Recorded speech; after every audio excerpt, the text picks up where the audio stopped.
শুভ বিকেল বন্ধুরা, একটি সুন্দর বিকেল আর তোমাদেরকে সাথে নিয়ে আমার আজকের ব্লগটা আমি শুরু করছি। তোমরা দেখতে থাকো আর আমার পাশেই থেকো। রিজু গেছে ওর বন্ধুর বাড়িতে, স্কুল থেকে প্রজেক্ট দিয়েছে সেটা বানাতে। ওরা 4 বন্ধু মিলে বানাবে, তো সেখানে ওকে পৌঁছে দিয়ে এসেছি। এবার আমি আমার কিছু কিছু কাজ বাদ ছিল সেগুলো কমপ্লিট করে নেব। রিজু বাড়িতে এলে এই কাজগুলো আর করতে পারবো না। তো এই যে বিছানা চাদরটা, এটা সকালেই আমি চেঞ্জ করতে চেয়েছিলাম, সকালে আর পারিনি সময়ের অভাবে। তো এখন এটা আমি চেঞ্জ করে নেব।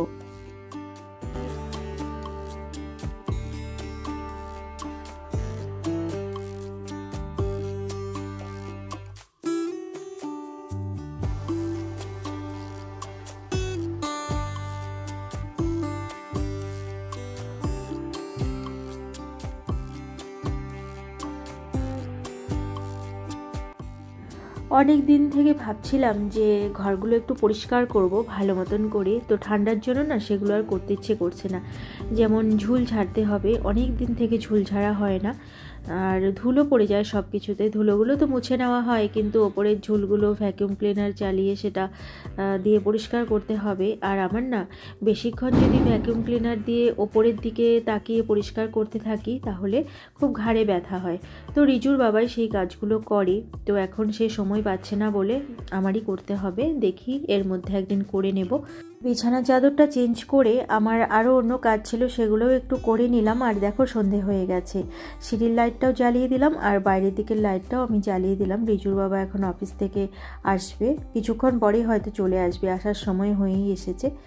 জানো তো বন্ধুরা, আমাদের ঘরে খুব একটা মশা নেই, কিন্তু সিঁড়ির নিচে এত মশা, শীতকালেও যে এত মশা থাকে আগে এত থাকতো না। জানি না এবার হয়তো বৃষ্টি কম হয়েছে, শীতকালেও তো বৃষ্টি হয় 2-1 বার। তো এই বছর না শীতকালে আমাদের এখানে বৃষ্টি হয়নি, একদিনই একটু হালকা বৃষ্টি ছিল, 2-1 ফোঁটা বৃষ্টি হয়েছিল, তো সেই রকম জোরে বৃষ্টি হয়নি, আর সেই জন্য হয়তো এত মশা হয়েছে। আর দেখো আমি কিন্তু সন্ধে প্রদীপ দিয়েছি, কিছুক্ষণ আগেই দিলাম, আজকে একটু দেরি হয়ে গেছে সন্ধে প্রদীপ দিতে। এর মধ্যেই দেখো রিজুর বাবা চলে এসেছে। বললাম না যে কিছুক্ষণ পরেই রিজুর বাবা চলে আসবে অফিস থেকে, এই দেখো চলে এসেছে। এখন আমরা খাবো চা, আর তার সাথে খাবো মুড়ি মাখা। তো চানাচুর আনতে বলেছিলাম, নিয়ে এসেছে, সেটা দিয়েই পেঁয়াজ দিয়ে লঙ্কা দিয়ে মুড়ি মেখে নেব। রিজু কিন্তু ওর বন্ধুর বাড়ি থেকে এখনও আসেনি, ও বলেছে ওর কাজ কমপ্লিট হয়ে গেলে আমাকে ফোন করবে, তারপর আমি গিয়ে নিয়ে আসবো। আর যদি ওর বাবা ফাঁকা থাকে, কোনো কাজ না থাকে, তাহলে ওর বাবা নিয়ে আসবে। আর তোমাদের সাথে কথা বলতে বলতে মুড়িটা আমি মেখে নিচ্ছি।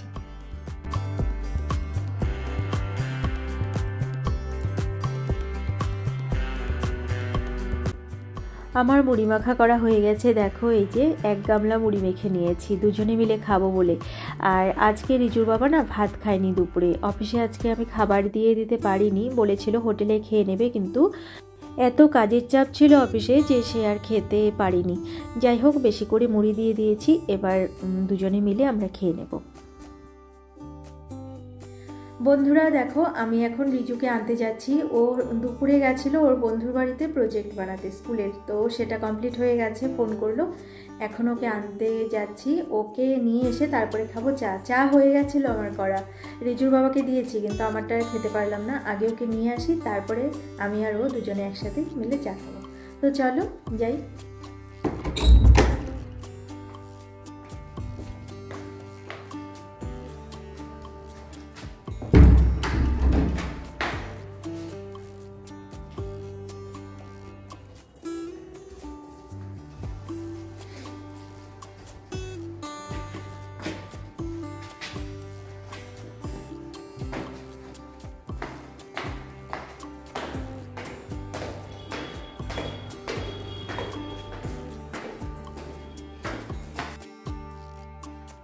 রিজুকে নিয়ে আমি চলে এলাম বাড়িতে। আর ওর বন্ধুর বাড়ি কিন্তু আমাদের বাড়ি থেকে খুব একটা বেশি দূরে নয়, তাই বেশি একটা সময় আমাদের লাগেনি। এই যে দেখো চলে এসেছে, আর একদম প্যান্ট জামার মধ্যে রং দিয়ে, মানে ফেব্রিক দিয়ে যে ওরা রং করেছে সেই ফেব্রিকটা লাগিয়ে নিয়ে এসেছে। আর বলছে যে মা এটা ধুয়ে কিন্তু তুলে দিও না, এটা চিহ্ন থাকবে যে আমরা বন্ধুরা মিলে প্রজেক্ট বানিয়েছিলাম, সেই চিহ্নটা থাকবে, যখনই এটা দেখবো আমার তখনই মনে পড়বে। আমি বললাম ঠিক আছে, কোনো অসুবিধে নেই, এটা আমি তুলে দেব না। তো দেখো ওর বাবার সাথে সেই প্রজেক্ট নিয়েই ও গল্প করছে। আর এই যে আমি চা করে নিয়েছি, চাটা না হয়েই গেছিলো। চা গরম করে কিন্তু আমি খাই না, কিন্তু আজকে কিছু করার নেই, চাটা আমি ছাঁকিও নি, চা পাতার মধ্যেই ছিল, তো সেটা এখন গরম করে ছেঁকে নিয়ে এলাম। আর এই যে মুড়ি মাখা রিজুর বাবা খেয়ে আমার জন্য রেখে দিয়েছে, এটা আমি খেয়ে নেব। আর রিজু খাবে লিকার চা আর তার সাথে বিস্কুট, ওকে দিয়ে দিয়েছি। ও একটু গান শুনছে আর খাচ্ছে চা বিস্কুট। এটা খাওয়া হয়ে গেলে ও পড়তে বসবে বা গান করতে বসবে। আর দেখো এই যে আমি খাচ্ছি এইদিকে চা মুড়ি, আর ও ওইদিকে শুয়ে শুয়ে গান শুনছে আর চা বিস্কুট খাচ্ছে।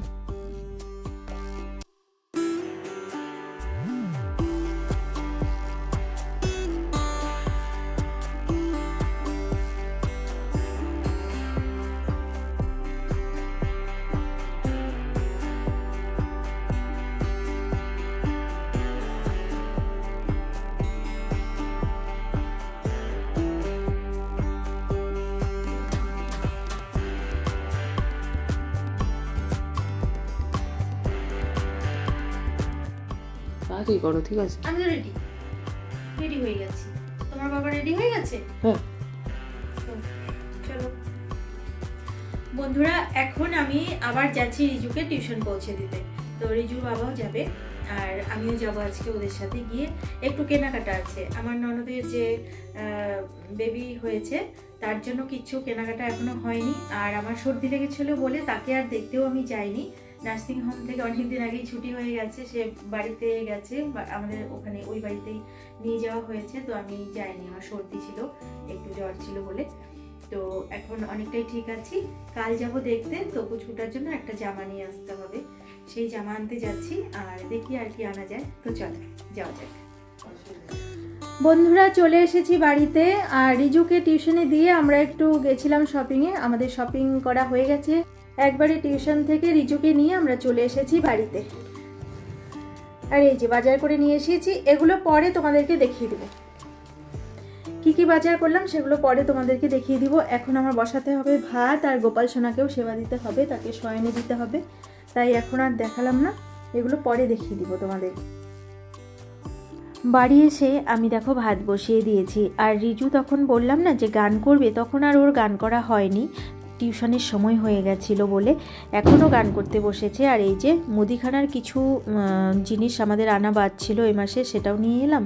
আর গোপাল সোনাকে আমি শয়নে দিয়ে দিয়েছি। আর বন্ধুরা তোমাদের সঙ্গে কথা বলছি আবার কাল সকালে।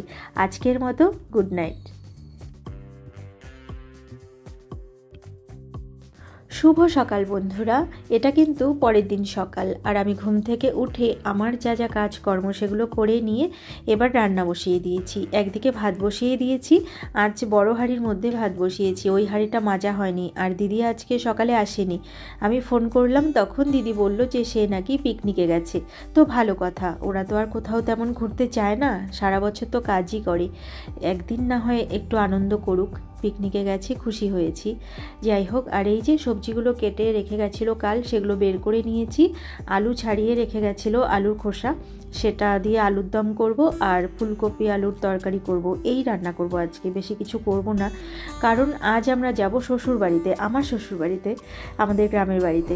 তো দেখো আজকে কিন্তু সকাল থেকেই বেশ রোদ উঠেছে, ঠান্ডা আছে, রোদের তাপ অত নেই, কিন্তু তবুও কুয়াশা, ঘন কুয়াশা দিয়ে ঢেকে নেই, আকাশটা বেশ পরিষ্কার হয়েছে। বাইরের দিকটা দেখো কি ভালো লাগছে দেখতে।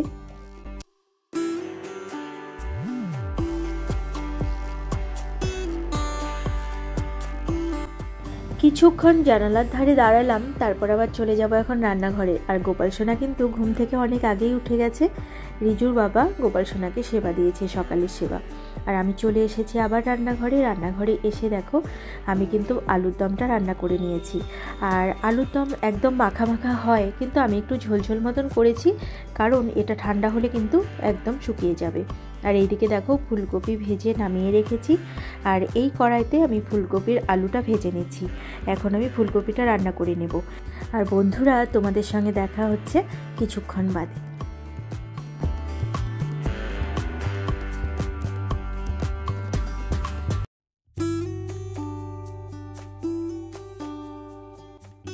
রান্না কমপ্লিট করে স্নান করে চলে এসেছি ঠাকুর ঘরে। গোপাল সোনাকে সেবা দিয়েছে রিজুর বাবা, মানে দুপুরের পুজো দিয়েছে রিজুর বাবা, কিন্তু আমি এবার প্রসাদটা তুলে নিলাম স্নান করে এসে। আর আমার যতটুকু করণীয় ঈশ্বরের কাছে প্রার্থনা সেটা করলাম, করে নিয়ে এবার আমি চলে যাব রান্নাঘরে। আমরা এবার দুপুরের খাবার খাবো, তারপরে কিন্তু আমরা যাব ওই বাড়িতে, গ্রামের বাড়িতে।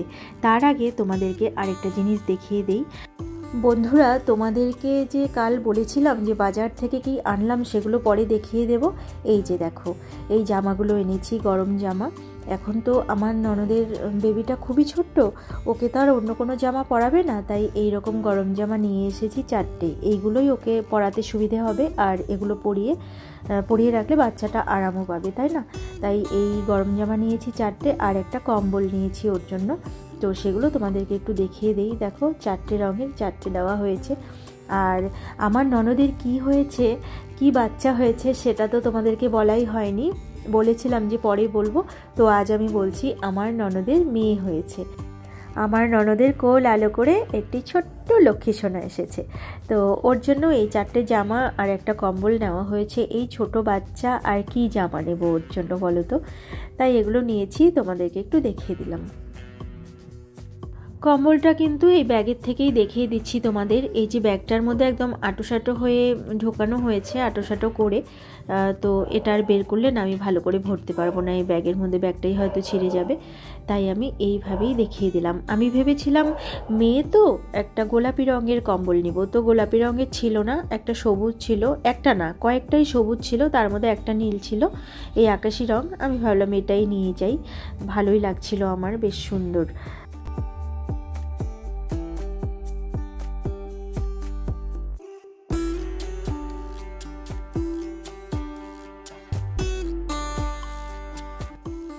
এই ব্যাগটা এখানে চোখের সামনেই রেখে দেব, কারণ আমার একটা খুব খারাপ অভ্যেস আছে। এই যে গিফটের ব্যাগ, সেটা যদি আলমারিতে রেখে দেই তাহলে না, যদি আমি নেমন্তন্ন বা কোনো কিছু থাকে সেটা গিফট না নিয়েই চলে যাই। এরকম কয়েকবার হয়েছে, রাস্তায় চলে যাই বা গেটে তালা দেওয়া হয়ে যায়, তারপরে মনে পড়ে যে গিফট যে আছে সেই ব্যাগটা তো নেওয়া হয়নি, আমার মনে থাকে না, তাই আমি চোখের সামনেই রেখে দিলাম যাতে আমার মনে পড়ে। শুভ দুপুর বন্ধুরা, এখন বাজে 3টে। এখন দেখো আমি রেডি হয়ে গেছি, রিজু ওর বাবা দুজনেই রেডি হয়ে গেছে। এখন আমরা যাচ্ছি ওই বাড়িতে, আমার ননদের যে পুচকুটা হয়েছে তাকে দেখার জন্য। তো চলো যাওয়া যাক। চাদরটা এইভাবে দিয়ে নিলাম কারণ আমার সর্দি লেগেছে তো, আর যদি টুপিটা আর বের করতে ইচ্ছে করলো না, টুপিটা আর পরতে ইচ্ছে করলো না বের করে, তো এইভাবেই যাচ্ছি চাদরটা কানের মধ্যে দিয়ে। চলো বাবা চলো, টুপি আর আলমারিতে আছে, আমার আর বের করতে ইচ্ছে করছে না এখন।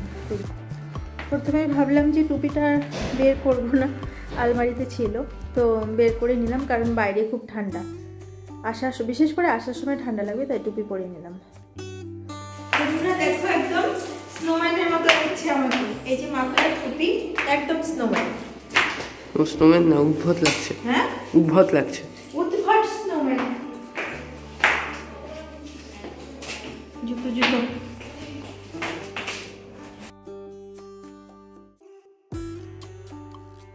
আমরা কিন্তু বেরিয়ে পড়েছি ওই বাড়ির উদ্দেশ্যে। আর এত সুন্দর লাগছে রাস্তাটা, বিশেষ করে এই যে নারকেল গাছ আর তার ওই পাশ দিয়ে সূর্যটা দেখা যাচ্ছে আবছা মতন, ভীষণই ভালো লাগছে। আর এই রাস্তাটা দিয়ে আমি যখনই যাই আমি যে এত মুগ্ধ হয়ে যাই কি বলবো, আমার ভীষণ ভালো লাগে। এখানে তবুও দুপাশ দিয়ে বাড়ি আছে, কিন্তু ওই দিকটাতে না আগে বাড়ি ছিল না, আগে আরও ফাঁকা ছিল। এই যে এই দিকটাতে কয়েকটা বাড়ি ছিল আর বেশিরভাগ ফাঁকা ছিল, ফাঁকা জায়গা, আর বড় বড় গাছ ছিল, বেশ ভালো লাগতো দেখতে। এখন তো অনেক গাছ নষ্ট হয়ে গেছে, পুরনো গাছগুলো খারাপ হয়ে গেছে, কেটে ফেলা হয়েছে, আর অনেক বাড়ি হয়ে গেছে। তবুও দেখবে এই রাস্তা দিয়ে যেতে না ভীষণ ভালো লাগে।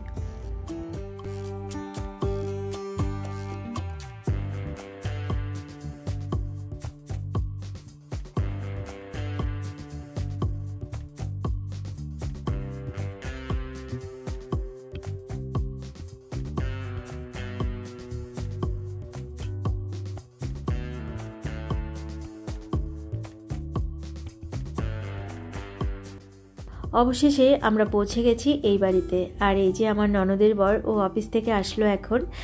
অফিসে গেছিলো, সেখান থেকে ওদের বাড়ি গেছিলো, ওখান থেকে এই বাড়িতে আসলো। আর ওর হাতে যে প্রাইজটা দেখতে পাচ্ছ বন্ধুরা, এটা ও অফিস থেকে পেয়েছে, সেকেন্ড প্রাইজ। আর ওর কাজের জন্য ওর পুরস্কার পেয়েছে, খুব ভালো কাজ করেছে, খুব ভালো কাজ করে, সেই জন্য ওর অফিস থেকে ওকে এই পুরস্কার দিয়েছে। খুব ভালো লাগছে এটা দেখে। আমি কয়েকটা ছবিও তুলে নিলাম ওকে ওর এই প্রাইজ হাতে নিয়ে। আর এখন আমার বাবা দেখছেন, আমার শ্বশুরমশাই, আর আমার ননদ ওইদিকে দাঁড়িয়েছিল। ওকে আর ওই যে দেখা যাচ্ছে হালকা দেখিয়ে দিলাম। আর এখন সদ্য মা হয়েছে, তাই আর ক্যামেরার সামনে ওকে তেমন আনলাম না। আর এই যে দেখো আমাদের চা বাগান, চায়ের বাগানটাও তোমাদেরকে একটু ভালো করে দেখিয়ে দিই। এখান থেকেই দেখিয়ে দিচ্ছি, ভেতরে আর গেলাম না। এখন তো পাতা তোলা হয় না, ছেটে দেওয়া হয়েছিল, এখন কচি কচি পাতা সবে বেরোচ্ছে। আর কয়েকদিন পরে বা 1 মাস পরে হয়তো আবার পাতা তোলা হবে, আমি ঠিক জানি না, শুনেছিলাম তাই বললাম একটু তোমাদের। বন্ধুরা অনেকক্ষণ আমরা এখানে বসলাম, তারপর পুচকুটার সামনেই বসেছিলাম বেশিক্ষণ, আর মায়ের সামনে কিছুক্ষণ বসলাম। আর পুচকুটাকে না তোমাদেরকে আর দেখালাম না, কারণ ক্যামেরার সামনে এইটুকু ছোট্ট বাচ্চাকে না আনাই ভালো, একটু বড় হোক, তারপরে তোমাদেরকে অবশ্যই আমি একদিন দেখাবো। আর আজকের ভ্লগটা আমি এখানে শেষ করছি, আবার অন্য কোনো দিন অন্য কোনো নতুন ভ্লগ নিয়ে তোমাদের সামনে হাজির হয়ে যাব। ততক্ষণের জন্য তোমরা ভালো থেকো, সুস্থ থেকো, আর হাসি খুশি থেকো। আমার এই ভ্লগটা যদি তোমাদের ভালো লেগে থাকে তাহলে একটা লাইক করে দিও। আজকের মতো এখানেই আসছি।